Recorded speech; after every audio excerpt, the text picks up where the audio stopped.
Fala pessoal, quem está falando aqui é Diego do aposentecedo.com. Hoje a mesa tá cheia, hein? Tá aqui junto com a gente o Gleison do CEP Livre. Fala aí, Gleison. Aí, galera, mais uma vez aqui marcando presença e meu banquinho aqui já está reservado como sempre. E o Thiago Bonfim aí do Inglês Everywhere, né? Que veio como convidado no episódio passado e resolveu sentar na mesa, guardar o lugarzinho dele. E aí, Thiago, tranquilo? Tranquilo, é isso aí, eu viciei e a partir de agora vou tentar sempre participar aqui, pelo menos como ouvinte. Maravilha, e hoje o convidado mais que especial, primeira vez, né? Espero que de outras também, nosso amigo Ifólogo Pop. E se apresenta aí, Ifólogo. E aí, pessoal, valeu pelo convite, é um prazer estar sentado na mesa com vocês. Maravilha, qual é o link do seu blog mesmo, para o pessoal que está ouvindo saber? ifologiapop.com. Maravilha. Ifologia aí vem do quê? De IF, é isso? Estuda isso, independência financeira? Do estudo da independência financeira. Bom demais. Bom demais. E o TR também tá na chamada, deve estar aparecendo aí a qualquer momento, né? O do Papo TR uma hora ele se reapresenta aí. Foi mal, o que houve? Pô, cara, eu acabei de voltar aqui porque a campainha tocou, acabei de receber um bolo, olha só. Olha, já é pra gente cantar parabéns, né? Já acho que tá parabéns. Aniversário do TR hoje, né, cara? Parabéns aí. Parabéns, TR. Hoje é meu aniversário. Parabéns, TR. Aqui, valeu. Porra, o cara deve... É 30? Tá fazendo agora 30 anos? 30, cara, 30. Que isso? Mas aí, já temos um convidado na mesa aí, já se apresentou, né? Já tá todo mundo apresentado, cara. Pô, tua vida deve estar parada, hein, cara? Tem um aniversário conversando com 5 malucos na internet. Pior que não tá parada, não. Tá bem agitado, mas eu tô aqui porque eu gosto de estar aqui. É um prazer ficar conversando com vocês. Aí eu tenho que arranjar esse espacinho. Bom dia, mas quem tá te ouvindo aí, quiser dar um presente aí, qual é o código Pix? Passar meu CPF aqui para você já mandar o Pix aí. Mais nada, depois aí passa lá no meu blog, Papo TR, dá uns parabéns ou dá umas críticas lá que eu já fico feliz. Maravilha. E vem cá, quem é que tem pergunta pro ifólogo aí? Vamos começar essa batina, né? Porque você apresentou aí, mas foi bem tímido na apresentação, né? E qual que é a sua idade, cara? E fala um pouquinho mais da sua trajetória até você chegar nesse mundo FIRE. Beleza. Eu sou um pouco tímido mesmo. Mas, então, cara, eu tenho 34 anos e eu acordei, né, para a necessidade de acumular patrimônio, de me planejar melhor financeiramente com 30 anos. Fui um pouco lerdo aí. E eu sou formado em psicologia e sociologia. Era funcionário do INSS, né, servidor público, desde 2014.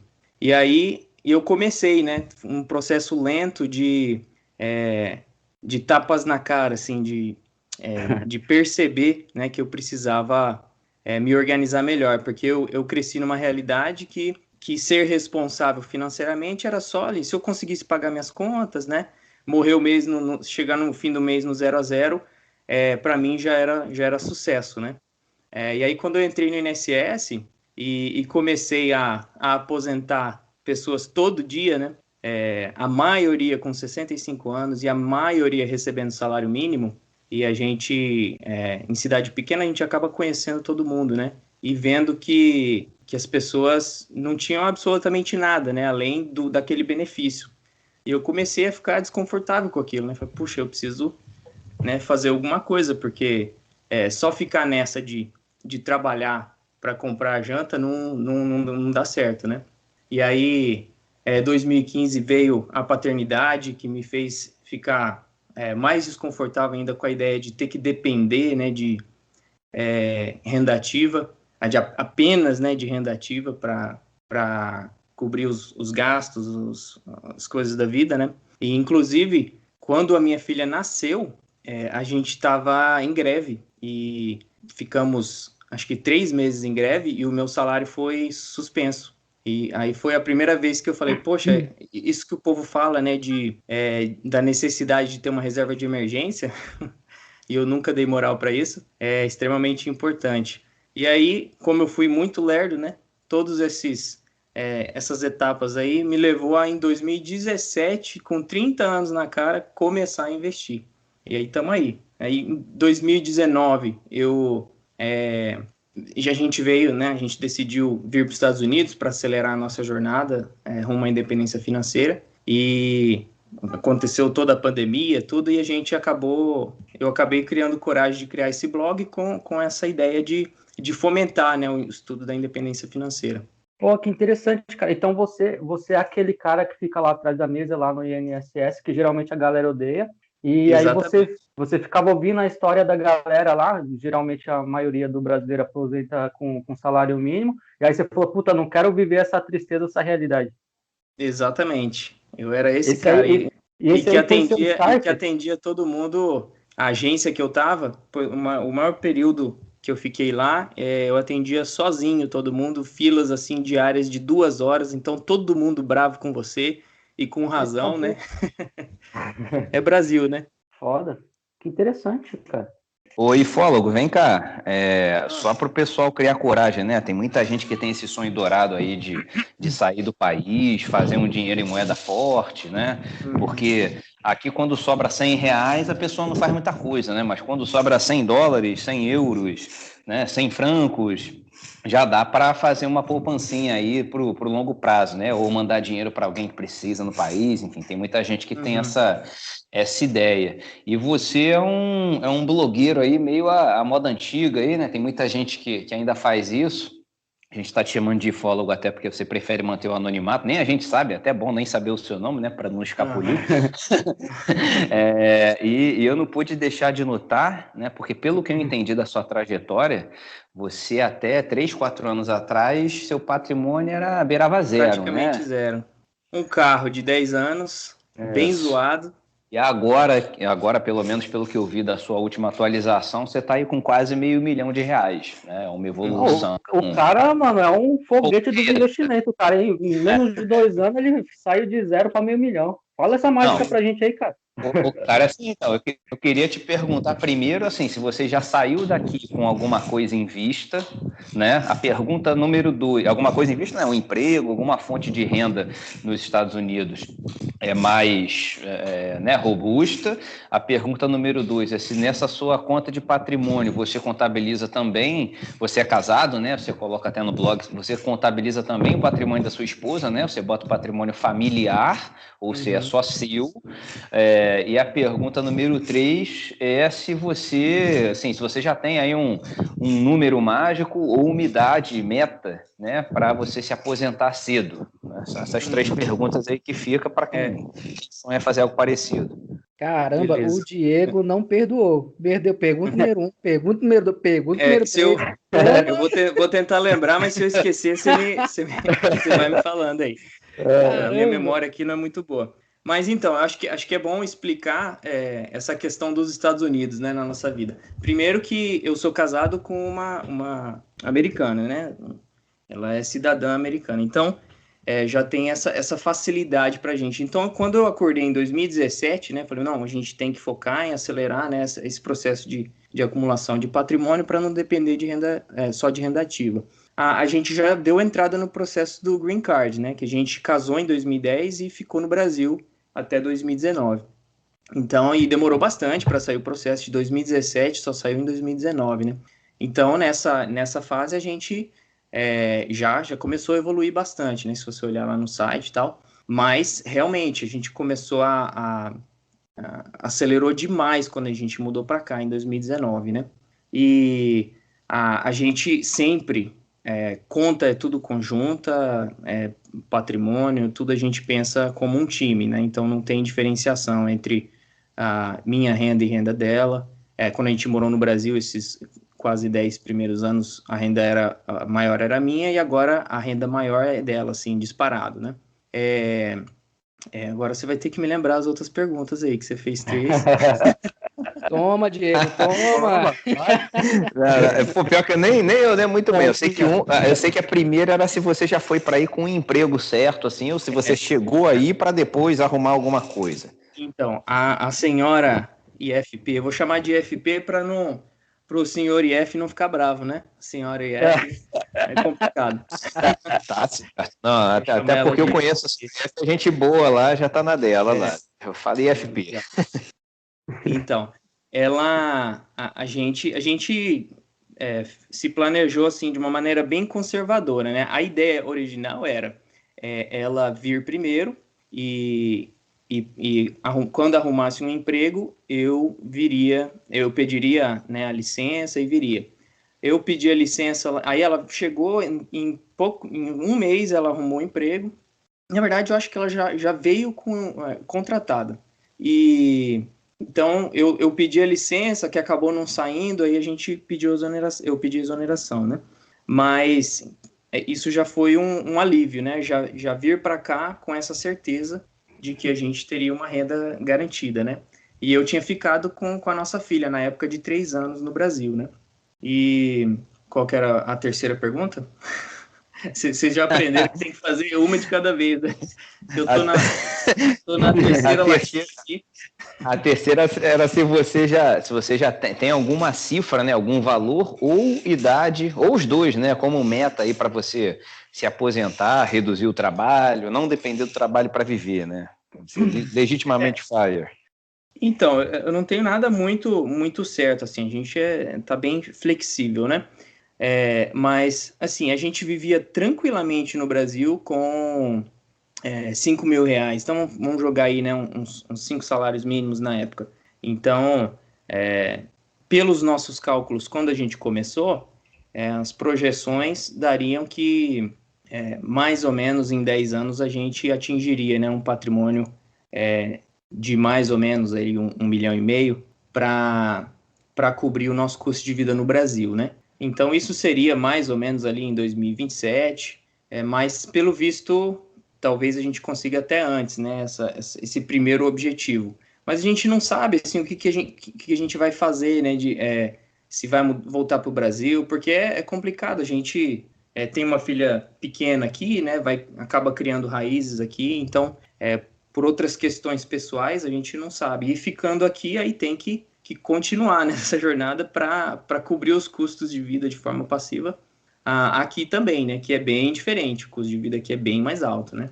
Então, seria assim, talvez, né? Um objetivo mais para gamificar essa jornada do que para ficar me cobrando, né? Mais ou menos aos 40 anos atingir a independência com custo de vida no Brasil e no máximo com 45 anos, né, em 15 anos de jornada, efetivamente falando, atingir a independência em qualquer lugar do mundo, né? Oi, Fólogo, a gente tem em comum, então, essa questão, assim, de ter se despertado o desejo de se preocupar com a aposentadoria já depois dos 30. No seu caso, aos 30, no meu caso foi um pouquinho mais tarde, nos 36 anos, mais ou menos. E a gente fica com aquela questão, né, com um certo arrependimento de não ter começado antes. E o tempo está passando, então a gente acaba querendo, de certa forma, talvez arriscar um pouquinho mais nos investimentos para poder encolher aí esse período para se aposentar. Você mesmo já comentou aí que já deu uma reduzida, né, diante dos seus planejamentos. Então, a minha questão é, até que ponto você está disposto, de repente, a entrar em investimentos mais arriscados por conta dessa questão da idade? No meu caso, por exemplo, eu coloquei um pouquinho ali do meu patrimônio em Bitcoin, muito pequeno, em 2016, 2017, teve uma explosão, né, nesse período. Tem algumas small caps que eu acabei entrando também que ajudaram a acelerar um pouco esse processo. E no seu caso, até que ponto você se arriscou nos seus investimentos? Então, cara, eu comecei em 2017, foi um período de muita aprendizagem, né? Eu comecei com aquela ideia de ganhar com especulação, né? Estudando trade e tal. E graças a Deus, só tomei paulado em 2017. E aprendi rápido. Mundo, né? Pois é. Aprendi rápido que para mim, assim, acho que para algumas pessoas pode fazer sentido, né? Mas para mim, esse buy and hold raiz, comprar empresas boas ou, né, inclusive investir por meio de indexação, para mim faria mais sentido.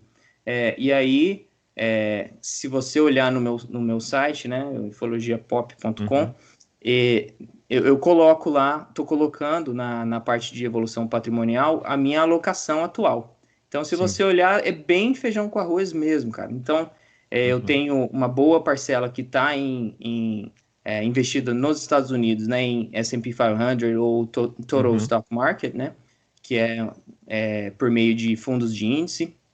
Tem uma parcela alocada em um fundo que é o mundo todo, menos os Estados Unidos, né, e tenho os meus investimentos que ficaram no Brasil, né, em ações e FIIs, e uma boa parcela, se eu não me engano, 25%, renda fixa e caixa. E eu criei coragem de entrar no Bitcoin, mais como reserva de valor mesmo, mas não tem nem 1% ainda do meu patrimônio alocado nisso, né? Então, assim, é bem conservador mesmo. A estratégia que a gente está usando para acelerar a jornada é focar na ampliação da nossa taxa de poupança, né? Que é uma coisa, assim, que eu não ouço falar muito na finansfera brasileira e que é muito falado aqui, né? O poder composto, né, de aumentar a taxa de poupança. Quando a gente conhece muito o poder mágico, né, esse efeito composto, né, dos juros compostos, né, que faz praticamente mágica no longo prazo. Mas no curto prazo, quando a gente está falando assim de 10, 15, 20 anos, o que mais faz mágica é a sua taxa de poupança, né? Isso é uma grande verdade, mas o Diego aqui, né, ele é um cara muito defensor disso. Eu já ouvi ele falando muitas vezes aí, até ele, de forma bem humilde, fala que não é um cara muito investidor e que focar na poupança, né, na sua capacidade de gerar receita é a melhor solução, né? Você fala, Diego? Ah, com certeza. Para mim, eu acho, né, e eu diria que a maioria das pessoas, né, que se aposentam cedo, né, é por conta da renda ativa, tá? E da taxa de poupança, naturalmente, né? Porque não adianta nada você gerar uma renda ativa aí de 30 mil por mês e gastar 29, né? Então, a renda ativa e a taxa de poupança, para mim, são os fatores principais, né? Não dá para imaginar que você vai ser um puto investidor aí, especulador, ganhar 30% ao ano, isso aí é surreal, entendeu? No longo prazo, eu acredito muito no poder dos juros compostos, né? Que é o que todo mundo fala, mas isso é coisa para 20, 30, talvez 40 anos investindo, né? Supondo que você comece a investir com 20, 25 anos, você vai se aposentar num tempo normal, né? Você vai ter a vantagem de não depender só do INSS ou de uma previdência complementar para poder viver. Você também vai ter um patrimônio para ter aquela rede de segurança própria, né? Independente de qualquer instituição. Mas para você se aposentar cedo, sem dúvida, assim, a taxa de poupança e a renda ativa são os fatores principais, assim, eu não tenho nem dúvida disso. Tanto que não tem o que esconder, né? Com certeza, quem ganha menos tem uma dificuldade maior para ser FIRE, né? Uma pessoa que está ganhando aí 2, 3, até 4 salários mínimos numa capital, né, especialmente do Sudeste, do Sul, é muito difícil ser FIRE, assim, realmente é muito complicado se aposentar cedo.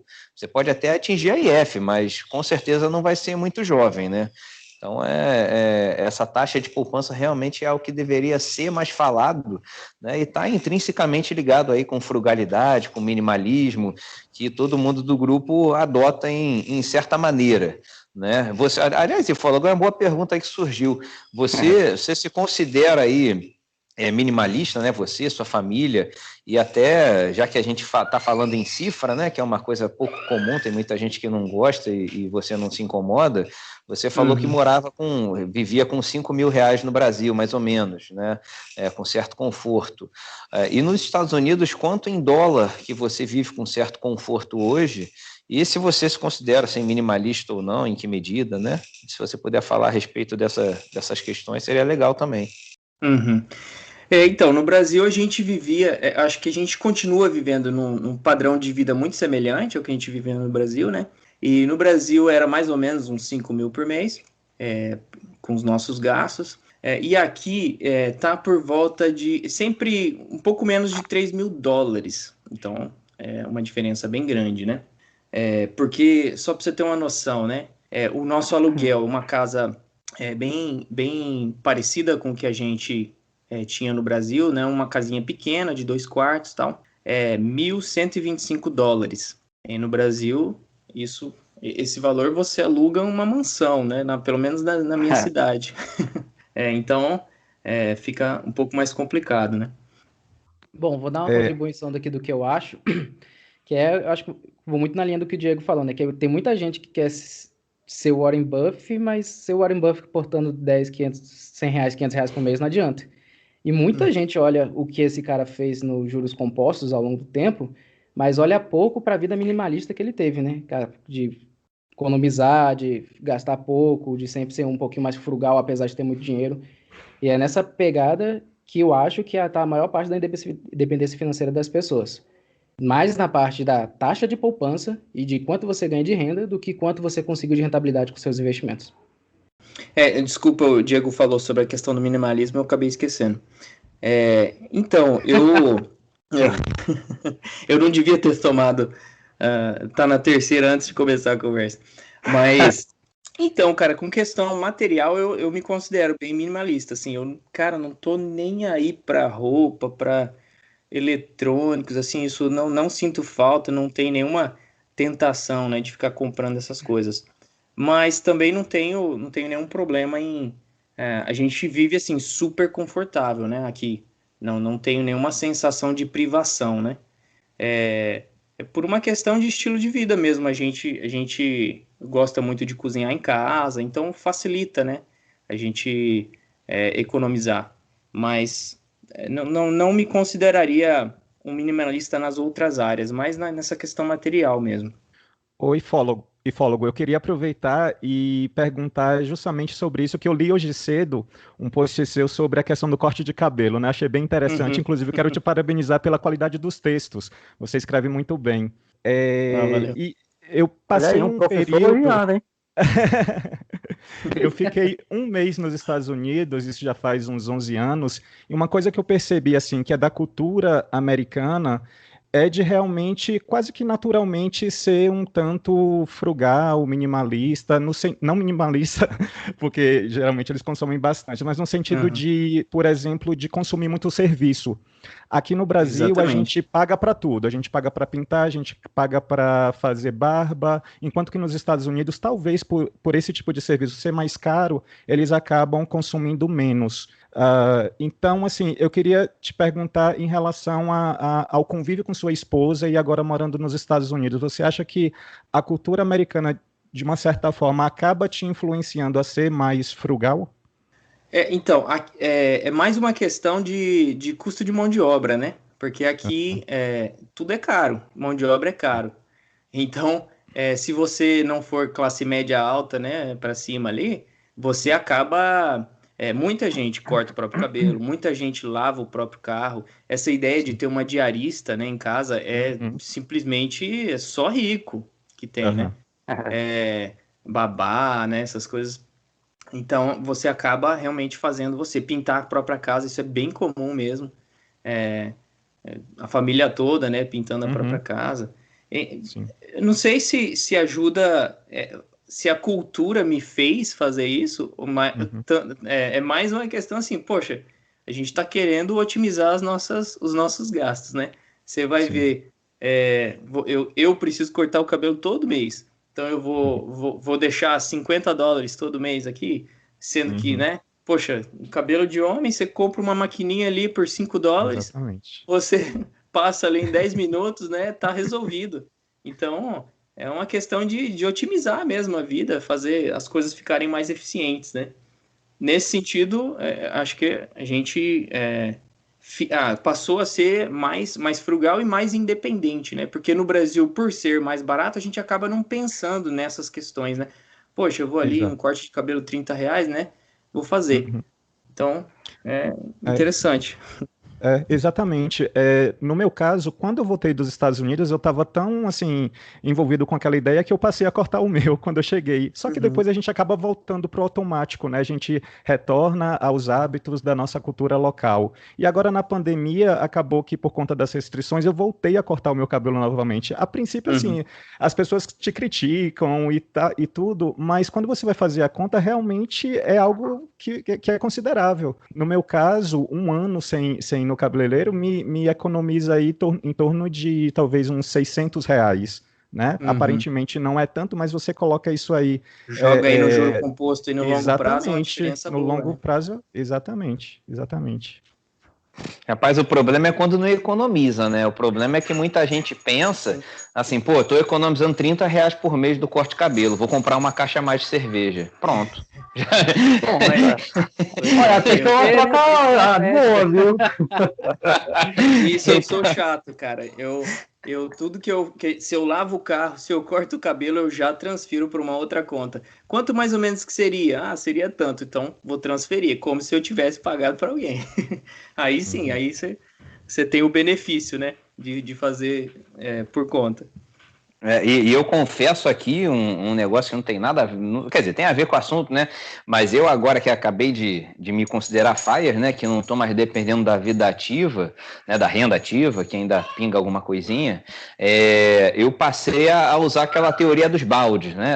Não sei se vocês já devem ter visto, né? Que você bota assim um balde para cada tipo de gasto, né? Então eu fiz aí uns 3, 4 baldes, um para mercado, o outro para lazer, que inclui também restaurante, delivery, etc. O outro para moradia, né? E o outro para carro, combustível, manutenção, que é uma coisa que eu estou precisando muito da vida nômade.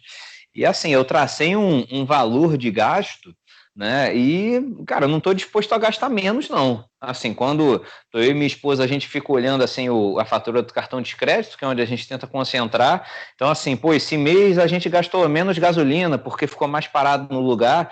A gente não reinveste, não. A gente pega esse valor e bota, então vamos pedindo 5 delivery essa semana e partiu, entendeu? Então, eu fico muito preocupado, né? Porque, assim, querendo ou não, e é uma coisa ruim, você pensar muito em dinheiro, né? Uma coisa chata, né? Você ficar pensando, não, eu tenho que economizar, eu tenho que fazer isso. É claro que é importante reinvestir, né? Esse valor, né? Vamos botar assim, só um parâmetro, por exemplo, assim, se eu vou gastar R$ 5.000, né? Se eu tenho uma renda passiva de R$ 5.000, melhor, eu procuro gastar 4. Então, assim, aí desses 4, se sobrar, eu boto para outro balde e dou um jeito de gastar, entendeu? Para ser feliz. Se mesmo assim sobrar, ótimo. Já tem R$ 1.000 para reinvestir, para tentar, né, recuperar pela inflação, longo prazo, blá, blá, blá. Mas é muito importante também, quem já está mais adiante na jornada, se preocupar também em não deixar de usufruir alguns prazeres da vida, né? Só porque você falar, não, quanto mais eu poupar, melhor. Eu tô claro que quem está no início da jornada não nem escute isso, tá? Mas você tem que também aproveitar, né? Não é porque você quer economizar. Agora, eu falei até mais cedo aí na conversa, estava tomando um vinhozinho aqui antes. Pô, eu não preciso comprar o Cantina da Serra para beber aqui toda hora, R$ 5 lá, o garrafão. Também eu não compro o vinho francês nem nada, mas pô, às vezes pode ser um vinho de 30 conto, 40 conto, já é melhor, já não dá tanta dor de cabeça, né? Então tem que ter um meio termo para você viver bem dentro do limite do que você traçou, né? Eu nunca ultrapasso essa meta. Ô, Diego, legal essa história. Eu conheci essa história aí que você falou de balde com envelope. Balde para mim é novidade. Eu também conheço com envelope. O cara que é muito dinheiro, né? Ele precisa do balde. Muita grana. Exatamente. Envelope aqui não cabe, rapaz. Só ele não cabe. Só balde mesmo. Eu queria aproveitar e perguntar, na verdade, para todo mundo, jogar pergunta, juntando aí o que a gente já falou de taxa de poupança e o que o Diego falou, essa questão da gente não ficar tão bitolado em economizar e acabar não vivendo o momento, né?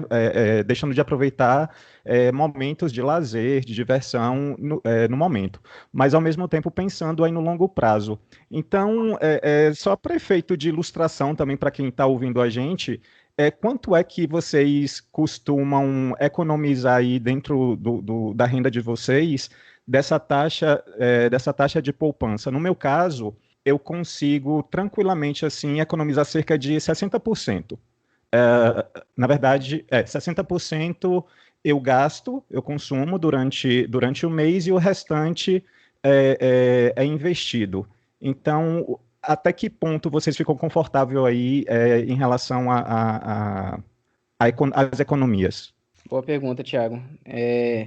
Eu tive uma taxa de poupança muito boa na minha época da minha faculdade. Eu trabalhava na faculdade, fazia faculdade ao mesmo tempo, só que eu morava em alojamento, tinha comida compartilhada, eu tinha internet compartilhada, tudo dividido. Então, eu conseguia uma taxa de poupança ali de 80% do salário, que é muito boa. Só que aquela vida ali, eu levava a vida ali de estudar, conversar com os amigos e só. Então, eu não tinha grande qualidade de vida. Minha qualidade de vida era quando eu viajava. Quando eu fui para São Paulo, comecei a morar sozinho e ter um custo maior, aí a minha taxa eu consegui botar ela ali por volta de 40%, 50%, mantendo a qualidade de vida que eu queria. Que era basicamente comer o que eu quiser. Ainda é muito boa ainda, né, cara? É, sim, muito boa. Muito boa. Eu acho que eu acabei me confundindo na resposta. Na verdade, 60% também é a minha taxa de poupança. Você vive com Segue aí. 40% da sua renda Isso, e exato. consegue investir os Exato. 60%. Eu invisto, o 60% é o que eu invisto. É uma taxa muito boa também, cara. Parabéns. A minha tá em 40%. Ano passado foi 40%.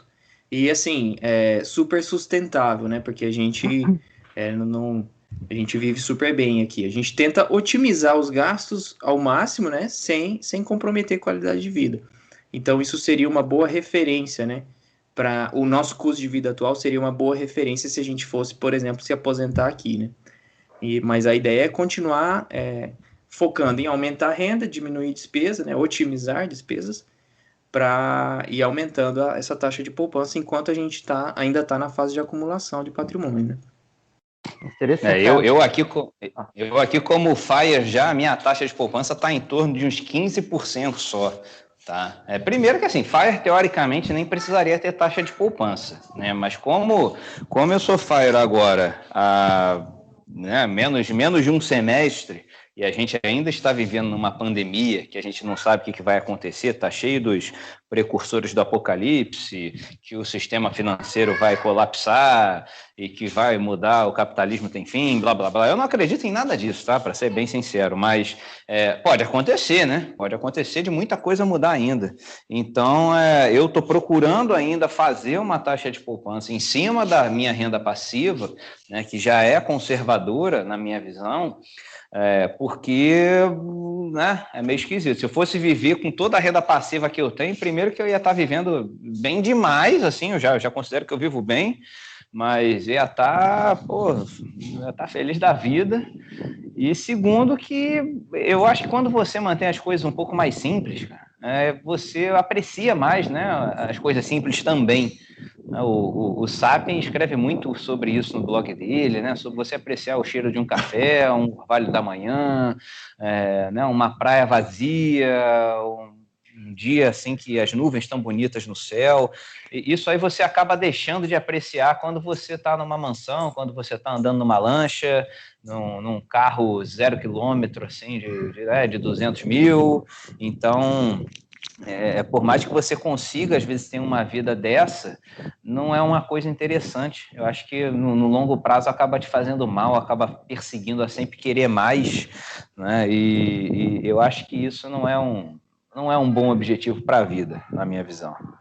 Ô Diegão, aproveitando aí o que você está falando, cara, quando você ainda não era FIRE, qual que era a sua taxa de poupança? Quanto que você economizava e investia? Cara, vou te falar, não sei. Bastante coisa. A taxa de poupança era gratuito para ele, galera. Não, cara, porque assim, eu nunca, nem nunca, né? Desde 2009 que eu não tenho um salário fixo, né? Eu tenho a minha renda ativa também sempre foi variável. Então, assim, eu meio que calculava até uma coisa um pouco, sem nem saber, na época nem sabia que nos Estados Unidos o pessoal calculava uma renda estimada anual, né? Eu tinha que fazer isso porque como era muito assim, tinha mês que eu ganhava 2, tinha mês que eu ganhava 20, já teve mês que ganhei, 80, já teve mês que ganhei 5, então assim, eu calculava no ano, né? Porque às vezes saía algum cliente, algum contrato que fechava muito bom, então eu sempre me contive muito com base nisso, né? Então, assim, e sempre vivi assim, num nível normal, cara, classe média, assim, nunca fui o cara que ia pra boate lá, gastava 200, 300 reais no camarote. É o rei do camarote. Nunca fui esse cara, assim, já viajei um bocadinho, assim, mas, pô, nunca fiquei em um hotel 5 estrelas, nunca peguei voo, porra, acho que internacional, eu acho que eu nunca peguei voo direto, cara, até para ir pro Chile, eu acho que eu fiz escala em algum lugar, entendeu? Fiz escala em São Paulo, BH, Argentina, e chega no Chile 20 horas depois, entendeu? Então, eu vou Aí forçou, hein, Diego? Pô, não, cara, teve um voo que eu peguei, pô, não tem nada a ver com o assunto, mas a história é boa, né? Pô, então, como vale tudo na mesa do bar, isso deve ter aí, cara, foi 2017, eu acho. Cheguei, eu era viciado em negócio de milha, de viagem, seguia tudo que era, porra, esses sites aí, até me fugiu, passagens imperdíveis, essas outras aí que o TR também deve saber bem que ele é ratão de milha.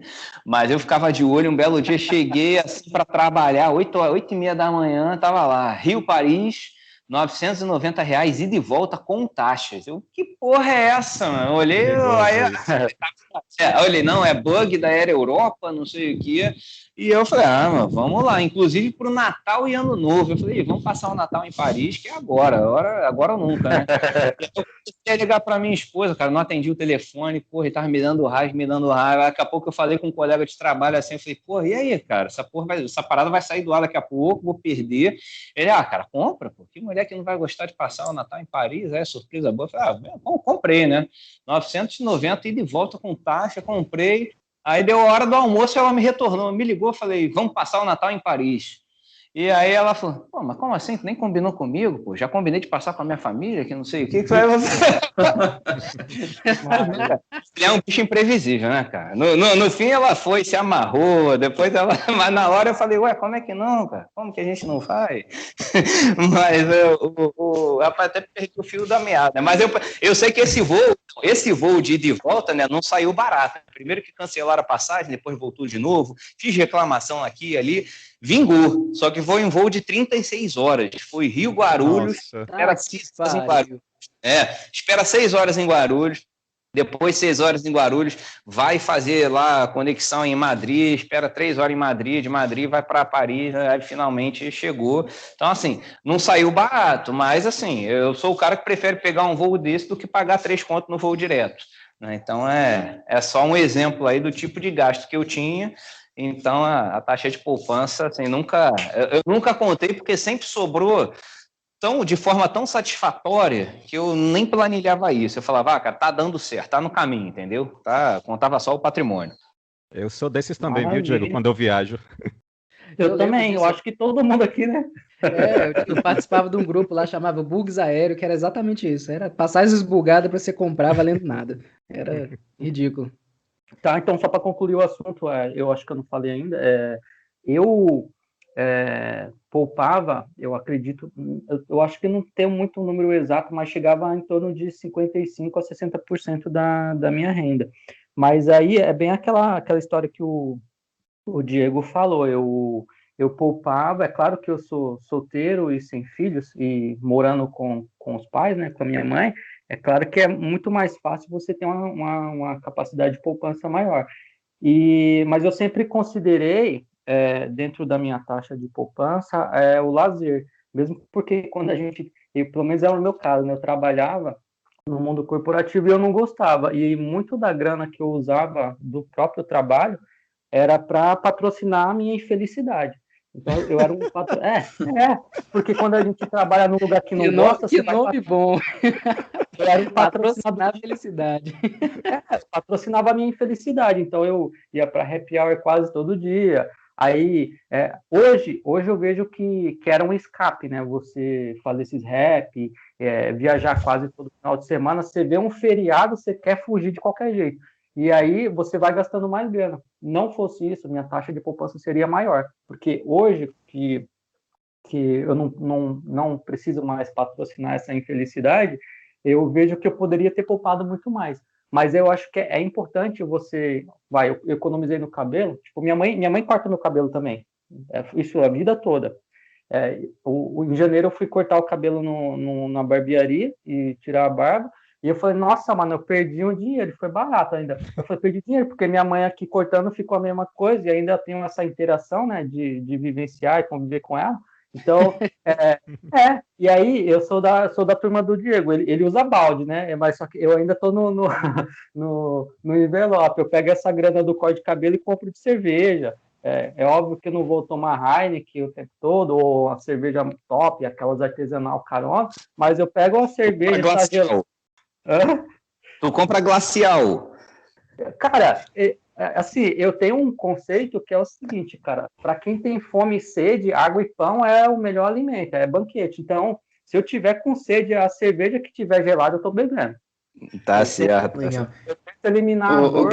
Eu tenho uma pergunta aí pro Gleison e pro Diego. Uma curiosidade, né? Vocês que já estão desfrutando da independência financeira, vocês perceberam alguma redução nas despesas assim de maneira automática, sem nenhum sofrimento, né? Por não precisar trabalhar? Até o Gleison falou assim que você tinha muitos gastos que eram um escape, né? Isso é uma curiosidade que eu tenho. Sim, cara, sim, eu já me adiantando aí do Diego, eu trabalhava no mundo corporativo fazendo evento e era muito estressante, cara. E eu até já escrevi algumas vezes no site, no blog, sobre esse assunto, porque a maioria das pessoas não sabem, mas trabalhar custa caro. Você manter um emprego custa dinheiro. Então, você precisa comprar roupa, você precisa se locomover, dependendo da sua profissão, você precisa ter roupas que você nem sequer usaria só para manter aquele emprego. Às vezes, você precisa frequentar lugares que você nem sequer frequentaria se não fosse aquele emprego, aquela empresa que você vai. Porque o seu convívio social está atrelado ao seu business, né? Ao seu negócio, ao seu trabalho. E aí você acaba tendo um padrão de vida, às vezes, que você nem quer ter, só para você manter aquele emprego. Isso é uma parte. Agora, a outra parte é a parte psicológica de satisfação pessoal com a vida. Quando você não está satisfeito com a sua vida, é o que eu bem falei, você patrocina a sua infelicidade, porque você começa a gastar dinheiro, você compra passagem para viajar, para fazer para feriado, ou comprar roupa, comprar perfume, e eu vi isso acontecer, e vejo acontecendo muitas vezes no dia a dia de pessoas que não estão satisfeitas com o trabalho, exatamente porque ela não gosta daquilo e aí ela chega numa loja e fala assim, eu trabalho tanto, né? Eu mereço isso daqui, né? Para que eu trabalho, né? Para isso, né? Eu vou extravasar, vou fazer essa cagada financeira aqui e vou compensar essa vida que eu não estou gostando dessa forma, gastando dinheiro. Então, eu senti uma diferença de uns 30% de queda de custo de vida quando eu larguei o emprego. Então, sim, acontece assim, você acaba fazendo um planejamento, você pega a sua despesa mensal da sua família trabalhando, e quando você larga o seu emprego, você vai se surpreender que você poderia viver com bem menos do que você calculou. Pelo menos foi isso que aconteceu comigo. Eu vou aqui somear um pouquinho a discórdia, né? O Gleison. Não, porque o Gleison, assim, ele tem um viés que talvez, né? Provavelmente até seja a maioria da galera que quer ser fire, né? Ele tem esse viés de quem trabalha e não gosta nem do trabalho que faz, ou mesmo de trabalhar de uma forma geral, né? Não é problema nenhum gostar. Assim, o Gleison tem esse viés bem forte, assim, não, eu sou fire porque eu não queria mais, não gostava do que eu trabalhava, o ambiente era ruim, aquilo era ruim, que não é o meu caso, e não é o caso do Thiago Bonfim aí também, né, que é professor de inglês, falou no capítulo passado. A gente gosta do que faz, eu gosto do que eu fazia, eu continuo gostando, porque eu continuo fazendo, né, em uma carga horária bem mais reduzida, que me permite aí ser fire, né? Eu não deixo de fazer nada por conta do trabalho, essa é a minha interpretação bem resumida. Então, a questão da economia, né? Não é exatamente, não gostava de fazer isso, eu tinha que usar uma roupa tal, tinha que comprar um terno, tinha que almoçar em tal lugar com um colega da empresa, porque senão ia ser mal visto se eu levasse minha quentinha. Eu nunca tive isso, assim, eu sempre trabalhei de uma forma quase sozinho, né? Cheguei até alguns sócios durante um bom tempo, até agora antes de ser fire eu tinha sócios também. Mas, de toda forma, eu vi, né, a tecnologia foi uma grande aliada, né? Inclusive, eu virei a chave FIRE, né, no momento que eu vi que a tecnologia poderia me permitir trabalhar de qualquer lugar, né? Eu até provoquei o ifólogo num post dele, né? Eu vi que, assim, ele é psicólogo, né? Ele até falou mais cedo aí pra gente que ele não tá mais clinicando, chegou a clinicar há pouco tempo, mas seria como o seguinte, olha, pô, agora a gente tem Skype, e Zoom e tudo mais, eu vou separar todas as segundas e sextas para atender só pacientes via Skype. Então, eu vou gastar menos de passagem, eu vou gastar menos da minha roupa para atender no consultório, eu talvez nem precise de um consultório, posso adotar um coworking, com isso eu reduzo o custo. Então, eu já tenho essa preparação, né, na área que eu atuava. Começou a ser virtualizado, começou a ser digital, as pessoas, veio o WhatsApp, né? Eu comecei a trabalhar muito antes do WhatsApp, veio o WhatsApp, que o pessoal, até mesmo quem é mais humilde ou quem é mais idoso, não tem tanta intimidade com tecnologia ou não tem poder aquisitivo para um gadget muito atual, começou a aprender a mexer, começou a bater foto de um documento com um pouco de qualidade, sabia exprimir melhor o que ela queria, seja por um áudio, seja por um texto. Então, eu já estava no esquema de home office, né, há bastante tempo. Então, assim, a única coisa que reduziu o meu custo com relação à época do trabalho ativo, à minha vida FIRE, foi uma escolha pessoal, né, por sair do local. Eu trabalhava no Rio de Janeiro, né, que é uma das cidades mais caras do Brasil, para tudo, inclusive para morar. Então, eu saí do município do Rio de Janeiro e fui para uma cidade menor, em que o custo de vida era menor. Então, eu estava usando uma mini geoarbitragem, né? Eu estava recebendo uma renda de uma grande capital, morando numa cidade menor, que não era tão mais barata, tá? Era levemente mais barato. Então, foi a única forma que eu consegui reduzir, pelo menos naquela ocasião, até porque eu continuava perto, né? Qualquer emergência, em menos de 2 horas eu estaria lá, né, para resolver presencialmente se necessário. Foram raras as vezes que foram, isso ainda na ativa, né? Então, eu consegui reduzir dessa forma. Não é só o que você deixa de gastar, mas uma escolha pessoal que você pode ter para você reduzir o seu custo, mas que envolve muito mais coisa, né? Se você tem filho, pode ser que mude a escola. Se você tem uma esposa que trabalha, isso pode acabar se tornando inviável. Então, no meu caso, foi possível, mas para nem todo mundo optar por isso. Eu já vi uma pesquisa, agora não lembro qual, que fala que 70% das pessoas não gosta do trabalho que faz. Então, eu acho que a grande maioria geralmente trabalha em algo que não está satisfeito no momento ou com a quantidade de tempo que trabalha. Então, eu acho que se encaixa na maioria das pessoas. Aí o Diego e o Thiago são privilegiados. Tem um estudo que é feito aqui nos Estados Unidos que ele mostra que o custo de vida do aposentado ele tende a diminuir bastante, né? E, inclusive, ele diminui drasticamente assim que a pessoa se aposenta e continua diminuindo lentamente ao longo à medida que a pessoa vai envelhecendo, e não é por necessidade, é uma redução voluntária, assim. E eu acho que isso se dá justamente porque a maioria das pessoas está nessa questão de ter que se deslocar para o trabalho, de ter que se vestir de uma maneira diferente para o trabalho, acaba tendo que comer fora, né? Não por escolha, mas uma questão de necessidade, você está na correria ali, e tudo isso acaba, né? À medida que você decide se aposentar. Mas, obviamente, quem já tem esses benefícios, né, do home office já consegue desfrutar, né, dessa redução de custo de vida mesmo antes de parar de trabalhar, né? Muito bacana. Outra dúvida que eu tenho, e inclusive ainda pro Gleison e pro Diego, é sobre a estratégia que vocês têm adotado de como, né, de qual ativo que você retira, como que você vai fazer esse procedimento de desacumulação do patrimônio para custear, né, os seus custos mensais, tal. Qual é a estratégia que vocês têm adotado? Ô, Gleice, deixa eu começar só para fazer um adendo aqui. Esse estudo aí de aposentado que você falou, ifólogo, cara, eu só posso presumir que é para um aposentado tradicional, né? Alguém com mais de 60, 70 anos. Né? E isso é um pouquinho natural, porque apesar do gasto de saúde aumentar, uma pessoa com 70 anos dificilmente tem algum dependente.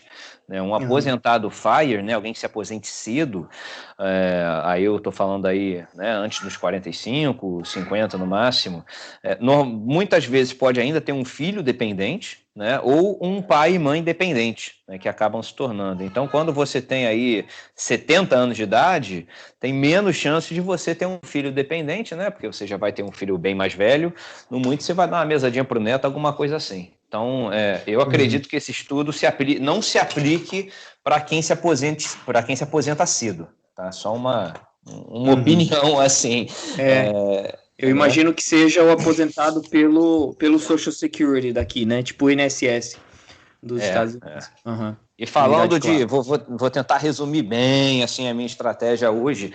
Eu peguei aí mais ou menos uns 25%, um quarto da carteira, né, aloquei em ativos pagadores de dividendos, né, a maioria é fundo imobiliário, mas tem algumas ações também que pagam bons dividendos, e eu vivo com a renda desses dividendos. Tá? É isso que eu faço. Os outros 75% da carteira, eles seguem para ganho de capital, uma boa parte aí, quase 40% em imóveis físicos, que foi o melhor investimento que eu fiz na vida e sigo fazendo. Tá? Apesar de, claro, não dá para ganhar sempre, já tive prejuízo, é claro, mas na maioria foi lucro. E também ações que não pagam dividendos, mas que têm potencial de crescimento, ETFs, investimento no exterior também, mais ou menos aí um quinto da carteira está alocada aí nos Estados Unidos.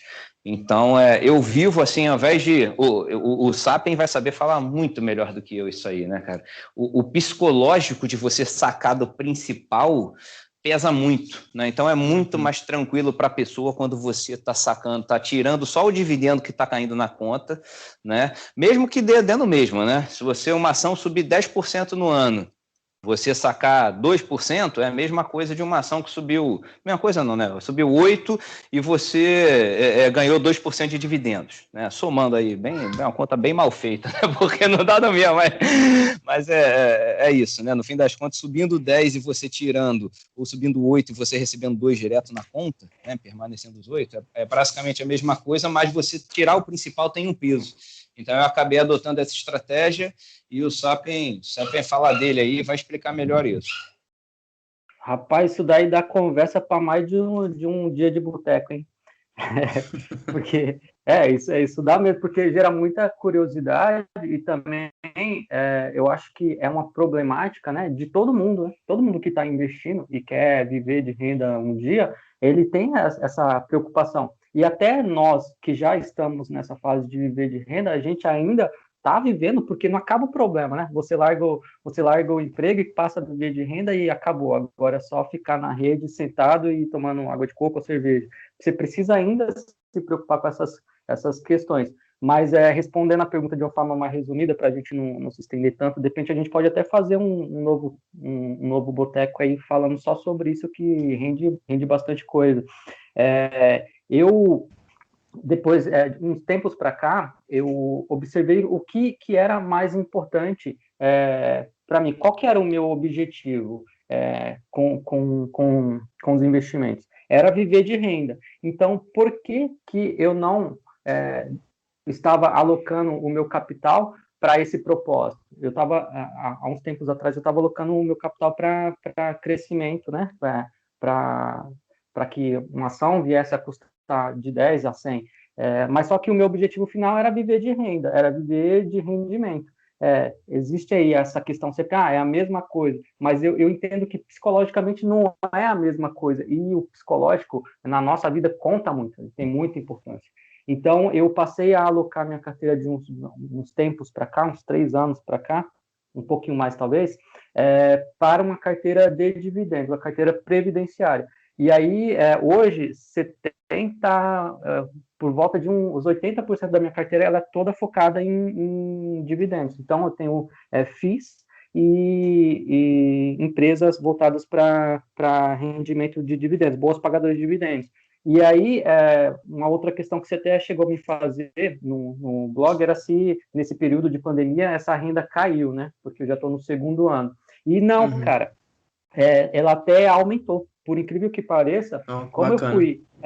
eu fui cada vez, porque assim, eu ainda hoje, eu acho que até em função de pandemia e tudo mais, a gente não pode sair para a rua muito, não pode se deslocar e ir para boteco e tomar cerveja, fazer essas coisas todas, você fica mais em casa, você gasta menos dinheiro. E aí a minha capacidade de poupança aumentou. E aí a grana que sobrava, o quê? Eu reinvestia em quê? Em empresas, pagadores de dividendos e fundos imobiliários. E aí eu tive a grata surpresa da minha renda estar aumentando, minha renda passiva está aumentando, apesar de eu não ter investido mais capital de fora, não ter colocado mais dinheiro.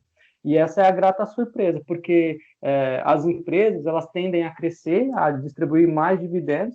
Os fundos imobiliários, se você for participando das novas emissões, elas tendem a pagar mais, e aí vira bola de neve mesmo você estando fora, você estando ainda, você já estando vivendo no usufruto, né? Na parte que é de tirar a grana de fora. O meu patrimônio tem crescido nesses 2 anos que se passaram, apesar da gente estar vivendo o pior momento da história para se fazer isso. É uma grata surpresa que o meu capital tá aumentando e a minha renda também. Bacana. É legal porque eu percebo que no Brasil, né, existe muito mais essa estratégia de tentar viver só dos dividendos, e é meio que tranquilo, né, porque é uma carteira aí que tem um yield de 5, 6%, é relativamente tranquilo no Brasil. E aqui, a questão da regra dos 4%, né, ela é a regra mais adotada, né? E acaba sendo mais uma questão de métrica, né, para determinar quando você atingiu a independência financeira, do que uma estratégia de retirada, porque é natural que as pessoas dão um shape mais previdenciário para o portfólio, né? Conforme você vai chegando mais próximo do período que você antecipa, né, que vai precisar de uma renda mais recorrente, mensal, é normal que a pessoa, né, se estiver no Brasil, compre mais FIIs, né, mais empresas de dividendo e tal. Interessante. Inclusive, essa regra dos 4% rende mais 1 hora de então, esse tempo, é um né? papo que vai longe, Rende, cara. ou Se a se gente rende. parar para conversar... Oi? Rende muito, rende, porque eu sou um Né? dos que critico ela. Coisa que Legal. rende. Aí, olha, polêmica aí, hein? Polêmica. Eu tenho curiosidade para saber as críticas a ela, porque eu acho ela super conservadora, né? Principalmente para o Brasil. Não, exatamente. Por achar ela super conservadora, eu acho que ela não se aplica a todo mundo que segue ela. E às vezes faz com que a pessoa almeje uma meta lá em cima, sendo que talvez 80% dessa meta, 50% dessa meta já seria suficiente para a pessoa ser feliz com a IF dela. Mas quando você adota esse método, você põe 4% na sua meta, aí você transforma para 100% e vê lá na frente onde você quer chegar, às vezes pode aparentar tão longe que a pessoa desanima, Existe, e né? por isso que eu não acho tão bom assim. Legal. Inclusive, o próprio pai da regra, né, o Benjamin, ou Bengen, já ouviu as duas formas, ele fala que isso sempre foi, né, uma referência de piores cenários, né? Eles fizeram, pegaram todo o histórico daqui, né, desde 1926, do índice que atualmente tem o nome de S&P 500, e pegaram assim, bom, como tem aquele problema do risco da sequência de retorno e tal, a gente vai fazer simulação como se eu estivesse começando a aposentadoria em cada ano. Então, se eu começasse em 1926, como seria? Com 100% de renda variável e com 75% de renda variável. Então, eles fizeram uma série de variáveis cada ano, né, para ver. E aí, então, encontraram, né, bom, então o máximo de retirada ainda segura, considerando todos esses períodos, né, começando em cada ano, é 4%. Mas na maioria dos períodos, o cara terminava o período lá máximo de 30 anos que eles estipularam como uma aposentadoria bem sucedida, com muito mais dinheiro do que ele começou, né?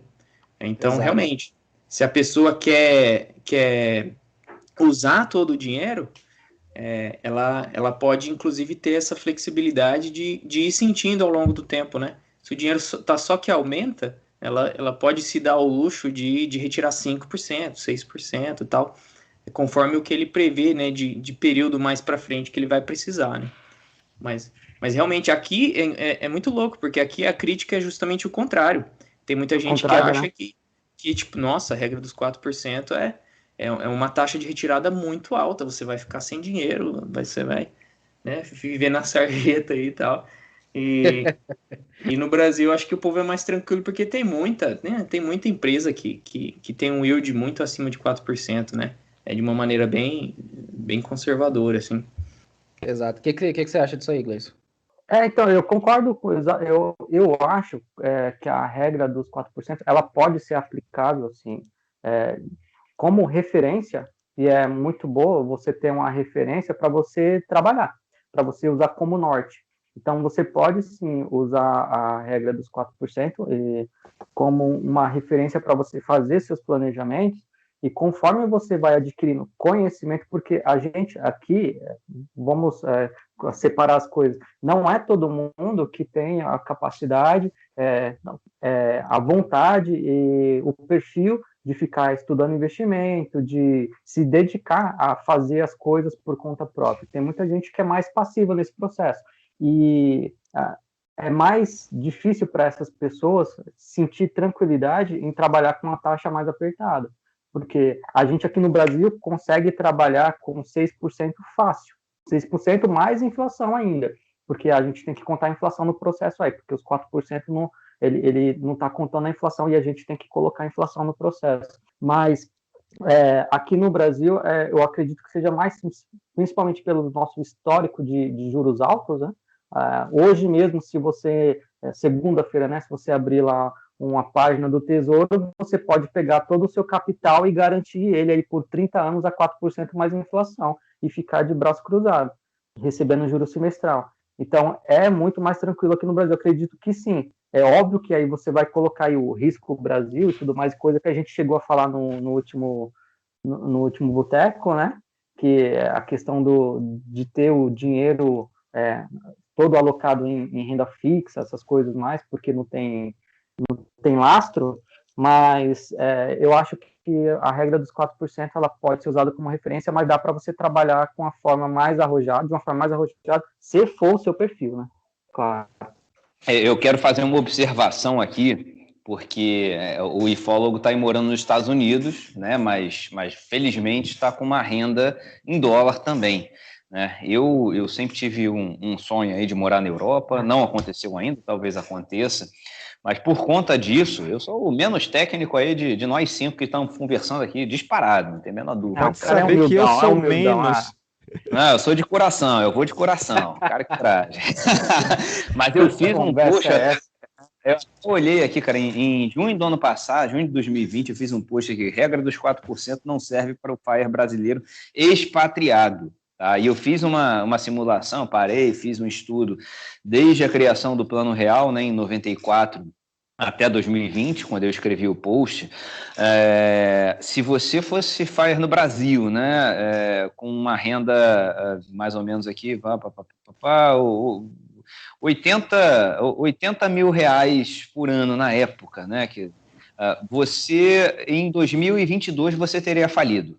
Tá? De 94 a 2022 você teria ido à falência, porque o câmbio, né, e a inflação no Brasil foram muito maiores do que a inflação nos Estados Unidos. Então, um brasileiro que tivesse se mudado para os Estados Unidos em 94, né, sendo milionário no Brasil, ele teria e usado a regra dos 4%, né, investindo 100% no Brasil também, né, tem essa premissa, ele teria falido. Então, eu acho que é muito importante para, de repente, quem está ouvindo, ou para alguém igual o ifólogo, né? Foi morar nos Estados Unidos, você foi morar aí para acelerar a independência financeira, né? Mas tem muita gente que... a gente vê, né, o pessoal de classe mais alta e tudo mais, que sai, vou mudar para Miami, vou para Orlando, vou para, especialmente aí para a Costa Leste, né? Muito brasileiro adora. Muita gente depois assim, vai se aposentar aí por uma questão de segurança, de privacidade, né? E não dá muito certo, né? No longo prazo, você ter uma renda em real e gastar em moeda forte, né? Em dólar ou em euro, no longo prazo você tende a acabar falindo. Né? Então, é muito relevante isso usando a regra dos 4%. Tá? Então, quem pretende utilizar ela, ou tem que ter uma alocação bem relevante também em ativos ligados ao dólar, a euro ou alguma moeda forte, né? Ou tem que gerar alguma renda ativa em dólar também. Né? Você ter renda passiva em real e gastar em moeda forte não é uma boa, pelo menos pela rentabilidade histórica aqui que eu fiz desde o plano real. Isso é verdade, eu acho que isso realmente é um ponto a se considerar. Eu falo, você tem que focar no objetivo. Seu objetivo é viver fora do país, então por que não você já não fazer seu patrimônio na moeda que você deseja, ou dólar, sei lá, que seja independente do país? Porque você já vai estar alinhado com o seu objetivo. Agora, é importante você sempre considerar a inflação, porque a gente conta sempre que o dólar realmente ele vai sempre valorizar mais que o real. Mas se eu pegar o dólar que valia R$ 1 na época do lançamento do plano real, né, o salário mínimo também era R$ 60, hoje é 1.000. Então, você também tem que considerar esse ganho de inflação do real sobre a renda, né, do poder aquisitivo do brasileiro. Eu vou até fazer essa pergunta para os dois Thiagos aí, o TR e o Thiago Bonfim, que está quietinho aí, não sei nem se ele ainda está... Tá dormindo. Tô aqui. Tô aprendendo com vocês. E aí o rei do inglês, né, e gosta muito de viajar também, e para o Thiago Rezende também, que eu sei que tem aí os planos de mini aposentadoria no exterior também. Vocês investem no exterior pensando nessa questão que eu falei, né, de não ter que usar o dinheiro em real e usar já esse dinheiro do exterior? Como é que vocês lidam com essa questão de dinheiro lá fora para usar lá fora, ou vocês investem só numa de diversificar? Qual é o objetivo aí visando, né, a intenção, né, que é conhecer o mundo que tem lá fora? Esse investimento exterior para quê? Assim, vocês têm alguma direção? No meu caso, é diversificação mesmo. Eu não tenho intenção de morar fora, eu gosto muito de viajar, mas eu prefiro essa ideia de ir, mas poder voltar para o meu canto, né, para a minha casa. Então, o meu objetivo é diversificação. Em relação aos 4%, né, a retirada dos 4%, eu concordo quando o Gleison fala essa questão de dar um norte, né? Porque é bom porque a gente fica sabendo ali mais ou menos quanto que seria um montante para a gente ficar confortável, né, no longo prazo, mas o psicológico pesa muito, muito para mim. Então, eu não ficaria confortável em tirar do patrimônio. Assim como você, Diego e Gleison, vou ficar, tenho certeza que vou ficar muito mais confortável em usar, né, no meu dia a dia, o dinheiro que são os frutos dos dividendos. Então, para mim, essa questão na verdade, o medo da escassez. Né? Eu venho de uma família